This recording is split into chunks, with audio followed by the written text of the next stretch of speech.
మీ business ఏదైనా మీ ఊర్లో promotion చేయాలంటే అది సుమన్ టీవీతోనే సాధ్యం. ఇప్పుడే సంప్రదించండి. హాయ్ హలో నమస్తే, వెల్కమ్ టు సుమన్ టీవీ. నేను మీ అమర్నాథ్. ప్రజెంట్ మనం విశాఖపట్నం భీమిలి నియోజకవర్గం ఎండాడ్ దగ్గర ఉన్నటువంటి పనోరమా హిల్స్ దగ్గర అయితే ఉన్నాము. సో అసలు పరిస్థితి ఏంటంటే సొంతింటి కళ అనేది చాలామందికి చిరకాల కోరిక. అటువంటి ఇల్లు కొని ఈరోజు ఓనర్స్ రోడ్డు మీదకి ఎక్కి ధర్నా చేసిన పరిస్థితి. ప్రజెంట్ అయితే కనుక మనం పనోరమా హిల్స్ దగ్గర అయితే ఉన్నాము. ఇంచుమించు గత 14 ఏళ్ళుగా అయితే కనుక పర్చేస్ చేసి ఈ రోజు అయితే కనుక వీళ్ళు బయటకు వచ్చి ధర్నా చేసిన పరిస్థితి. అసలు ఇందులో ఏం కారణాలు ఉన్నాయి ఇవన్నీ వీళ్ళతో మాట్లాడి ఇక్కడ అసోసియేషన్ కూడా ఉన్నారు. బయటకు వచ్చి వీళ్ళు ప్లకార్డ్స్ పట్టుకొని నినాదాలు అయితే పలుకుతున్నారు, వి వాంట్ జస్టిస్ అని చెప్పేసి. సో ఇందులో భాగంగా ఒకసారి మాట్లాడే ప్రయత్నం చేద్దాం. అసలు ఏం జరిగింది, వాళ్ళకి ఎటువంటి అన్యాయం జరిగిందని వాళ్ళ మాటలను తెలుసుకునే ప్రయత్నం చేద్దాం. Justice! We want justice! We want justice! We want justice!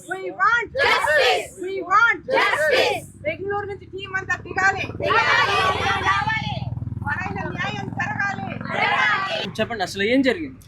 ఇది కొన్ని సంవత్సరాల నుంచి ఇలాగే వీళ్ళు ప్రాజెక్ట్ అన్నది డిలే చేస్తూ అలా ఏదో ఒకటి మభ్య పెట్టేసి ఇది మీకు ఇస్తాం అది మీకు ఇస్తామని రాంగ్ ప్రామిసెస్ చేసేసి మా దగ్గర కోట్ల రూపాయలు తీసేసుకొని ఈరోజు మమ్మల్ని నడి రోడ్డు మీద నించోపెట్టేశారు.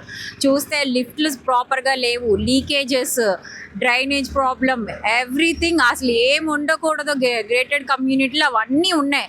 మెయిన్ ఇష్యూ అసలు మేము వెళ్ళడానికి అసలు గేట్లు కూడా క్లోజ్ చేసిన పరిస్థితిలో ఉన్నాం.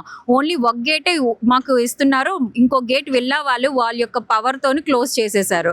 అది ఏమని అడిగి మేము పెద్ద పెద్ద వాళ్ళు విఎంఆర్డి, సిపి అందరి దగ్గరికి వెళ్తే మీరు సెటిల్ చేసుకోండి అంటున్నారు. బికాజ్ అక్కడ వెళ్ళా వాళ్ళు ఎమ్మెల్యేలు వీళ్ళందరూ ఉన్నారు కాబట్టి వాళ్ళ యొక్క పవర్ని వాడేసి మరి వాళ్ళు మిస్యూజ్ చేస్తున్నారు. అంటే వీళ్ళు ప్రజల కోసం ఎన్నుకబడిన వాళ్ళే మాకు రోడ్లు ఇవ్వకుండా వాళ్ళు అడ్డుకుంటున్నారు. ఇలాంటి ప్లేస్ లో ఉండడం మాకు ఇంకొక ఎలాగా అన్నది న్యాయం జరుగుతుందో మాకు తెలియదు. పనోరమా హిల్స్ అనేది చాలా ప్రతిష్టాత్మకంగా నిర్వహించబడినటువంటి ఒక ఇదండి. సో అసలు ఇందులో ప్రాబ్లం ఏమున్నాయి? అసలు ఇది లగ్జరీకి బ్రాండెడ్ అన్నట్టుగా ఉంటుందండి. అసలు నిజంగా ప్రాజెక్ట్ అనేది వాళ్ళు చెప్పినట్టుగా హ్యాండ్ ఓవర్ చేస్తే దీనికి మించిన స్వర్గం లేదు. అలాగని చెప్పి మా దగ్గర కోట్ల రూపాయలు తీసేసుకున్నారు. క్లబ్ హౌస్ లేదు, గ్రాసరీ లేదు, చిల్డ్రన్స్ పార్క్ లేదు, వెజిటేబుల్ వెండర్ లేడు, ఎమర్జెన్సీకి లేదు. ఇప్పుడు మేము ఏమైనా వెజిటేబుల్స్ కావాలన్నా గ్రాసరీ కావాలన్నా 3 కిలోమీటర్స్ వెళ్ళి తెచ్చుకోవాల్సి వస్తుంది. మిడ్ నైట్ గేట్లు క్లోజ్ చేసేసి ఉంటారు. ఒక గేట్ వైపు కింద గేట్ వైపు ఏదైనా ప్రాబ్లం అవుతే అందరూ లోపల ఉండిపోయినట్టే. అంటే మమ్మల్ని అక్కడ బ్లాక్ చేసేసినట్టుగా. ఏదైనా ఫైర్ యాక్సిడెంట్ అయినా ఏమైనా మేము సజీవ దహనం అయిపోతాం లోపల.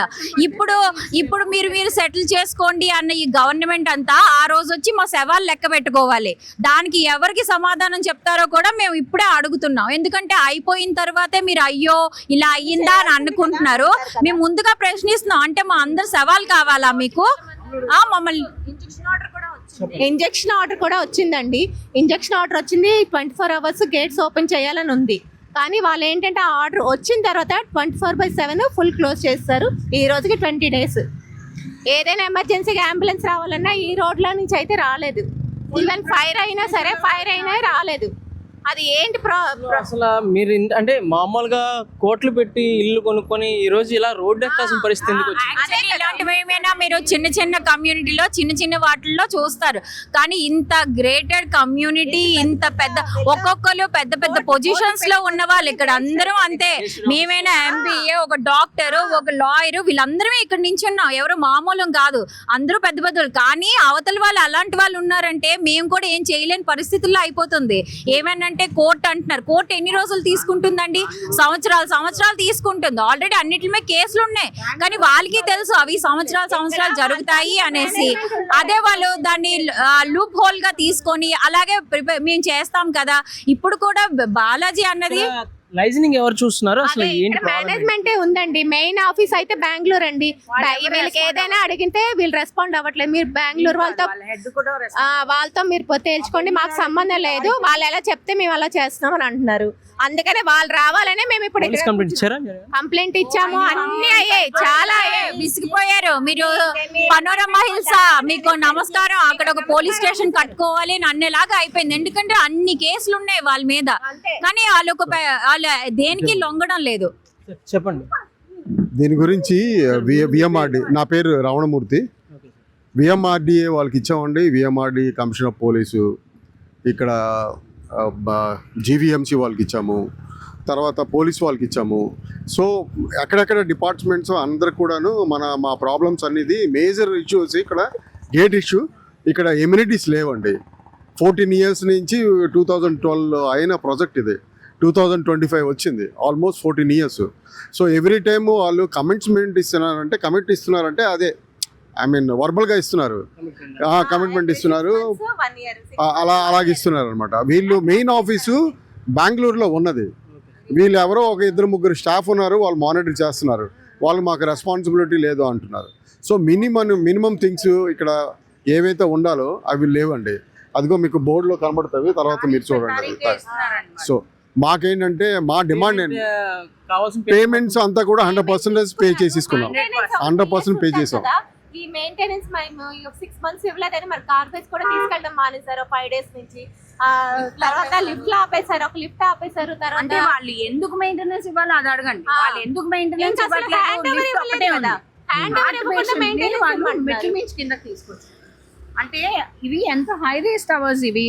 ఒక హార్ట్ పేషెంట్ ఉంటారు ఇక్కడ ఉన్న వాళ్ళందరూ ఎవరంటే ఎన్ఆర్ఐల తాలూకా పేరెంట్స్ ఎక్కువ ఉన్నారు. అండ్ ఇక్కడ ఉన్న వాళ్ళందరూ చంటి పిల్లలతో ఉన్న వాళ్ళు ఉన్నారండి. ఇక్కడికి మాకు దగ్గరలో ఒక హాస్పిటల్ లేదు, ఒక మార్కెట్ లేదు, గ్రోసరీ లేదు. ఇవన్నీ మేము చాలా ఛానల్స్లో చెప్పుకున్న బాధలే. కాకపోతే మాకు ఎవరూ లేకుండా ఒక లిఫ్ట్ కూడా లేకుండా ఉంటే ఎలాగ హార్ట్ పేషెంట్స్ని కిందకి తీసుకొస్తారు? ఇంతమంది ఓల్డ్ పేరెంట్స్ ఉన్నప్పుడు అన్ని గోడలు లీకేజ్ అండి. ప్రతి గోడ పెచ్చులు ఊడిపోతున్నాయి. అంటే లిటరలీ కర్టన్స్ వేసి మేము కవర్ చేసుకోవాల్సి వస్తుంది. ఎందుకంటే ఆయన బాగు చేయను అంటున్నాడు. మాకు లేవు ఏమైనా అంటే మా దగ్గర డబ్బులు లేవు. ఫ్లాట్స్ అండి, విల్లాస్ 200, మాది 600 people. దానికి రోడ్ ఇవ్వలేదండి. ఎలా రావాలి మేము? మాకు అసలు రోడ్ అనేది ప్రొవైడ్ చేయలేదు. ముందు కమిట్మెంట్లు అయితే కనుక మొత్తం రోడ్ అన్ని వాడుకోవచ్చు. బిఎంఆర్డిఏ రోడ్స్ మొత్తం యూజ్ చేసుకోవాలనే అది నచ్చే కదా మేము తీసుకుంటాము. ఆ గ్రీనరీ, ఆ విల్లాస్, ఈ లుక్ బాగుంటదనే కదా తీసుకుంటాం. ఇప్పుడు డోర్స్ క్లోజ్ చేస్తారు. సో ప్రెసెంట్ మీరు ఎటువంటి న్యాయం కోరుకుంటారు? మాకు అక్కడ గేట్ ఓపెన్ ఉండాలి. మాకు మిగతా కమిట్మెంట్లు అన్ని కూడా కంప్లీట్ చేయాలి. అది మా ప్రాజెక్ట్ అంతా కంప్లీట్ చేసి మాకు హ్యాండ్ ఓవర్ చేయాలి. మా కార్పొరేట్ ఫండ్ కూడా మాకు ఇవ్వాలి. రిటర్న్ బాండ్ పేపర్ మీద సైన్ కావాలి అంతే. పార్క్ కూడా లేదు మాకు. పార్క్ హోటల్స్ కి ఇచ్చారండి. మాకు చూపించిన రోడ్డు జాస్ వాడికి అమ్మేశారు. మాకు చూపించిన రోడ్లు వాడు ఏదో దానికి సేల్ చేసేసుకుంటున్నాడు. ఇప్పుడైతే మేము చేస్తాం, ఏదో చేస్తారు. ఎన్ని ఇయర్స్ చేస్తారో మాకు తెలియదు. కమిట్మెంట్ లేదు. చేస్తాం అని అంటమే. ఇది ఎన్ని ఇయర్స్ అయిపోయిందంటే రావాల్సింది ఇంజనీరింగ్ 2nd year కి వచ్చామండి. మేము ఇక్కడికి 6th class లో రావాల్సింది. క్లబ్ హౌస్ అని చూపించాడండి. క్లబ్ హౌస్ సో చూశారు కదా, ఇదైతే ఇటువంటి పరిణామం ఏదైతే కోట్లు పెట్టి వాళ్ళ ప్రతి ఒక్క సామాన్యుడి కళ ఆ ఒక సొంత ఇంటి అంటే అది కూడా ఇంత కోట్లు పెట్టి ఇటువంటి అట్మాస్ఫియర్ని ఎంజాయ్ చేయడానికి. అండ్ అలానే పేరెంట్స్ కూడా పిల్లలు అవుట్ ఆఫ్ కంట్రీలో ఉంటే కనుక పిల్లలు కూడా ఇలాంటి అట్మాస్ఫియర్లో తల్లిదండ్రులు పెట్టాలని చెప్పి ఇన్ని కోట్లు పెట్టి ఇలాంటి గేటెడ్ కమ్యూనిటీలో కొంటే ఇటువంటి బాధలు అయితే కనుక వీళ్ళు పడుతున్నారు. ఇందులోని ఏజ్ కూడా అంటే డిఫరెంట్ ఏజ్ పీపుల్ కూడా రోడ్డు మీదకి వచ్చి ఈరోజు నినాదాలు చేసిన పరిస్థితి. ప్రభుత్వం వెంటనే చొరవ తీసుకొని వీళ్ళకి తగు న్యాయం చేయాలని చెప్పేసి కోరుకుంటున్న పరిస్థితి కనిపిస్తుంది. కెమెరామెన్ శ్రీనుతో అమర్నాథ్, సుమన్ టీవీ, విశాఖపట్నం, భీమిలి.